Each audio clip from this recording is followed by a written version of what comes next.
보수 정권에 호락호락하지 않았고 유신에 맞선 부마 항쟁의 역사적 전통도 갖고 있습니다. 그러나 지역의 대표 정치인이었던 김영삼 전 대통령이 1990년 3당 합당을 주도한 이후에 확실한 보수 성향으로 돌아섰습니다. 20년간 4차례 치러진 대선의 득표를 보면 답이 나옵니다. 1992년 14대 대선에서 김영삼 대통령이 당선된 이래 4차례 대선에서 PK에서는 보수 후보가 압도적 표차로 야권 후보를 이겼습니다. 14대 김영삼, 16대 이회창 후보가 60%를 넘는 득표율을 올렸고 15대와 17대 때는 제3후보의 등장으로 보수표가 분열되면서 50%대였습니다. 야당 후보는 16대 노무현 후보를 제외하고는 두 자릿수 10%대에 머물렀습니다. 나중에 설명드리겠지만 노무현 후보의 30% 가까운 득표율은 정치적으로 사건이었습니다. 그러면 지금 돌아가는 PK 판세는 어떨까요? 4.11 총선에서 크게 이긴 박근혜 후보는 그동안 다자구도에서는 50%, 양자구도에서는 55% 이상의 지지율을 유지해왔습니다. 그러나 그 구도가 지금 흔들리고 있습니다. 한국갤럽의 다자대결 조사를 보면 박근혜 후보가 확실한 우위 구도입니다. 야권 두 주자의 지지율을 합쳐도 박근혜 후보에는 못 미칩니다.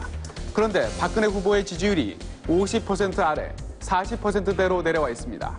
무언가 비상신호가 켜진 것입니다. 이런 흐름은 양자구도에도 나타나고 있습니다.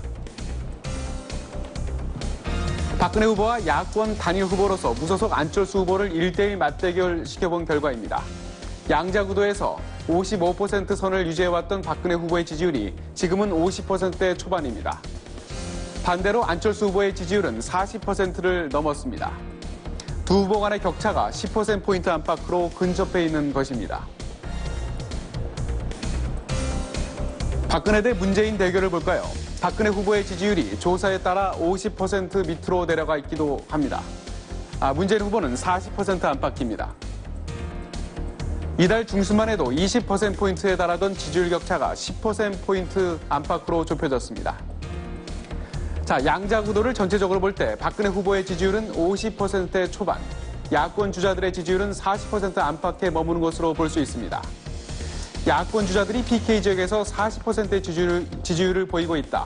이것은 어떤 의미일까요? 자, 시계를 2002년 대선으로 돌려보겠습니다.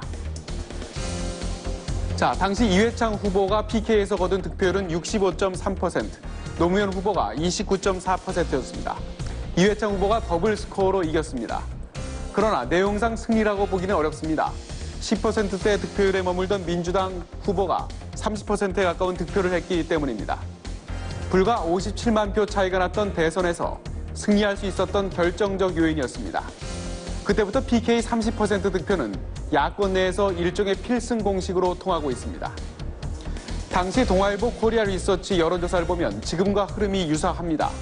그러나 노무현 후보의 당시 지지율은 지금 문재인 안철수 후보에 미치지 못하고 있습니다.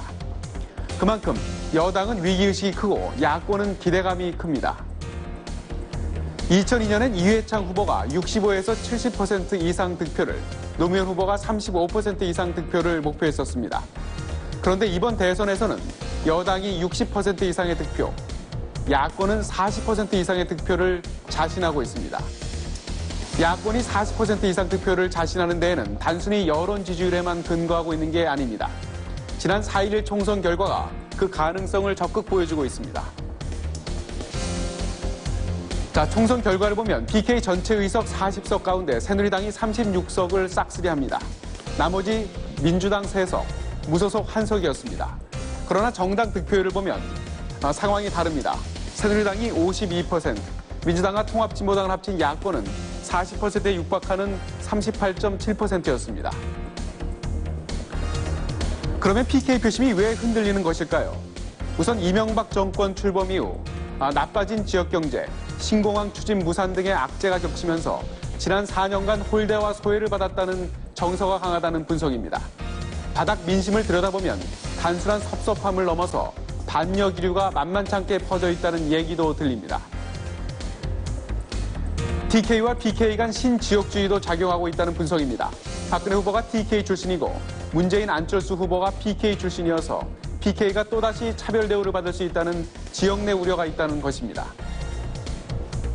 또 야권의 두 주자가 PK 출신이라는 점, 다시 말해 영고주의 정서도 무시할 수 없습니다. 지역 내에서 세대 투표 성향이 나타나고 있는 점이 변수가 될 수 있습니다. 바꿔 말해 지역 내 정서와 무관하게 2040 세대는 야권 후보들을, 5060 세대는 여당 후보를 지지하는 성향이 상대적으로 강합니다. 그 과정에서 야권 주자들이 선전할 수 있는 여지가 크다는 것입니다. 이처럼 비새누리당 성향이 나타나고 있지만 그렇다고 민주당이 새누리당의 대안 세력으로 자리매김하고 있느냐? 그렇다고 보기는 힘들어 보입니다. PK 민심의 복잡한 표정은 정당 지지도에 투영되고 있습니다.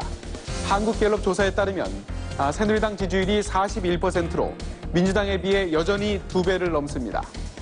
민주당이 이 지역에서 약진하고 있다고 보기는 어렵습니다. 그런데 주목할 점은 지지하는 당이 없다는 사람들이 35%나 되는 점입니다. 정처를 찾지 못하는 표심이 많다는 것이죠. 이 무당파층은 두 갈래로 나뉩니다. 지지 의사를 잘 밝히지 않는 보수 지지층, 그리고 무소속 안철수 후보를 지지하는 중도층 또는 젊은 세대로 볼 수 있다는 분석입니다. 이 무당파층의 향배가 지역 판세를 좌우할 것으로 전문가들은 보고 있습니다. 자, 또 하나의 관전 포인트는 호남에 이어 PK도 야권 단일화의 중요한 승부처가 되고 있는 점입니다. 야권의 두 주자, 문재인 안철수 후보는 둘 다 이 지역 출신입니다. 문재인 후보는 경남 거제 출신으로 경남고를, 안철수 후보는 부산 출신으로 부산고를 나왔습니다. 부산의 양대 항맥 간 대결 구도라는 점이 지역 내에서는 또 다른 관심사입니다. 그러면 PK 표심은 문재인 안철수 후보 가운데 누가 야권 단일 후보로 적합하다고 보고 있을까요? 결론적으로 종잡기 어렵습니다. 조사 기관에 따라 들쭉날쭉하다는 얘기입니다. 리얼미터 조사에서는 안철수 후보가, 한국갤럽 조사에서는 문재인 후보가 앞서는 것으로 조사되고 있습니다. 아직은 PK 표심이 두 후보를 저울질하고 있는 단계로 풀이됩니다.